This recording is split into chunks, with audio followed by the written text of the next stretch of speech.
Denizens of the night, welcome to another episode of the macabre, the terrifying. Broadcasting live from Lab 666, I will be your guide through the witching hours. Tonight, we'll meet a young man who really should have read the fine print on the contract he signed. It may very well take your breath away. This story is called No Oxygen in Room When Light is On, written by Reddit user happycatsforasadgirl.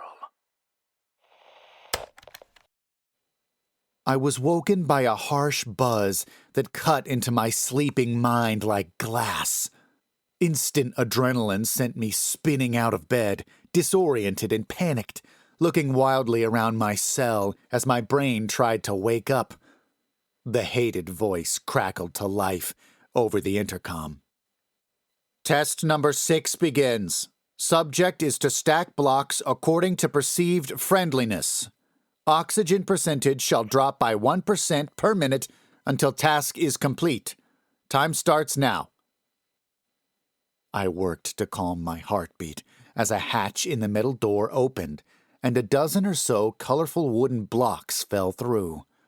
At the same moment, the humming from the air vent changed, and a light blinked to life above a sign affixed to the cinder block wall. There were a lot of signs and lights, and none of them were good. The one now alight read, "Caution, asphyxiation hazard." Doing my best to control my breathing, I knelt down and set to work. As far as I could tell, this was my second month of captivity. In all honesty, I don't know if it counts as kidnapping if you agree to be taken. The lady in charge of this place made me sign a lot of things when I first arrived for the experiments. Waivers and permission slips, medical forms and instructions to next of kin. I'd been sleeping under a bridge when I'd been approached, hungry and half-drunk, and enticed by the shelter and money the woman had promised. Simple experiments, she'd said. Psychological tests for people down on their luck. Money, too. Lots of money. I was already agreeing before she'd gotten to how voluntary and safe the tests would be. I like to think I wasn't stupid. Naive, maybe, but not stupid. The blocks in front of me were rounded rectangles, bright primary colors with faces crudely painted on them in a variety of expressions. Thoughtlessly, I began placing them down, doing my best to balance them on top of each other as I tried to ignore the air in the room getting more toxic by the second. They were made from a slick plastic that had no grip and were cut at angles that caused them to roll off each other. I gritted my teeth in frustration. Subject is not considering the friendliness of the blocks, came the loud and grating voice. Oxygen penalty of 1% administered. A hiss came from the air vent, and I began again. They'd taken me in a van, but I was still drying out from the night before and was too carsick to be suspicious. Eventually, we stopped in an underground car park, and I was led through some corridors to a waiting room.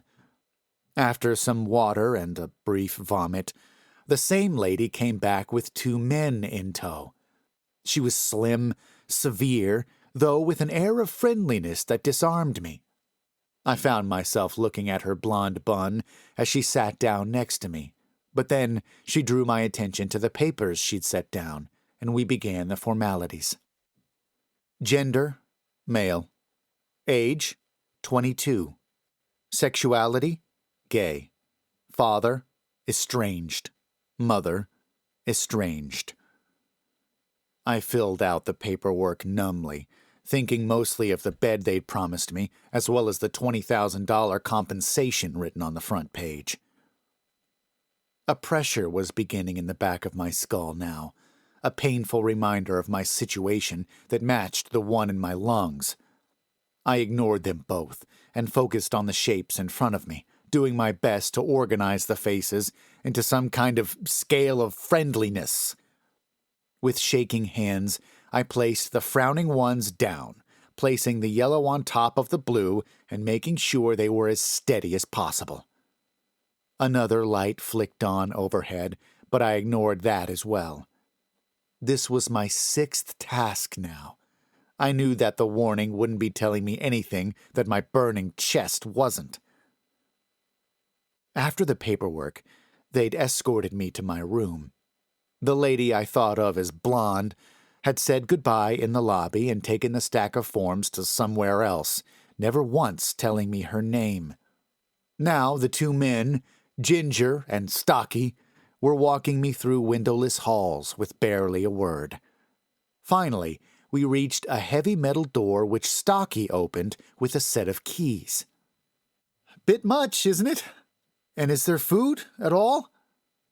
My questions fell on deaf ears as Ginger marched me firmly inside before turning and pulling the door shut.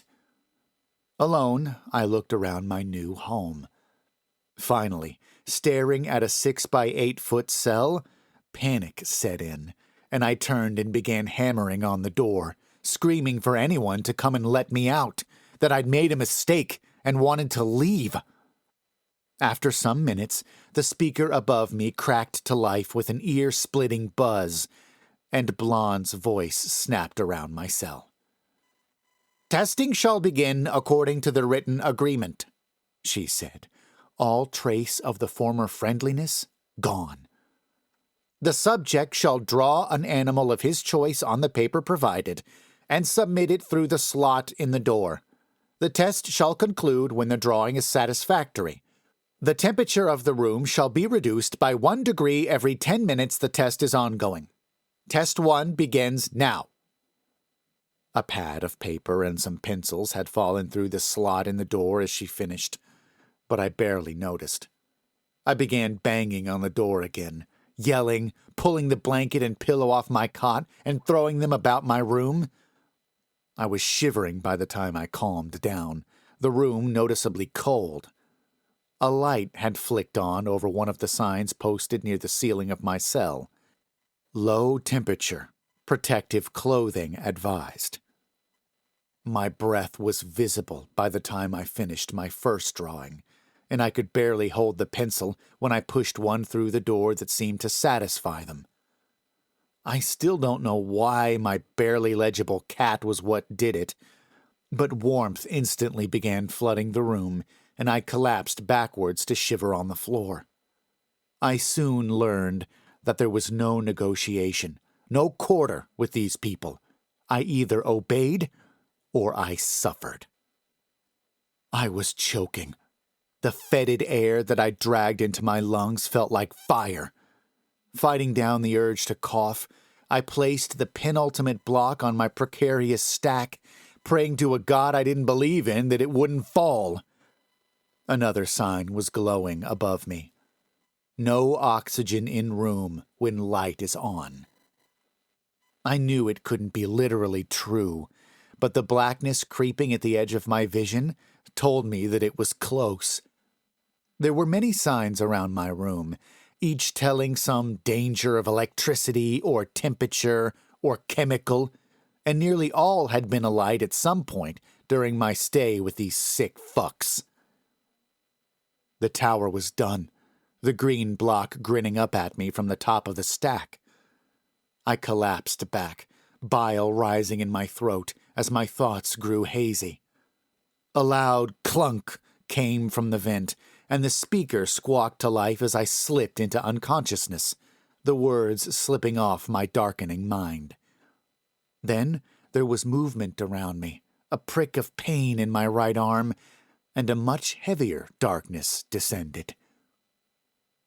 I awoke back under my bridge, almost as if I'd never left.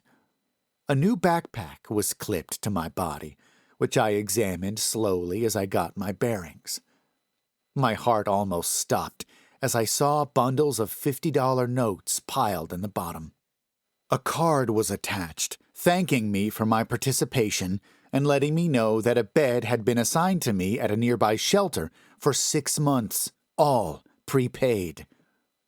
My mind whirled as I read, relief flooding through me, until I read the final sentence.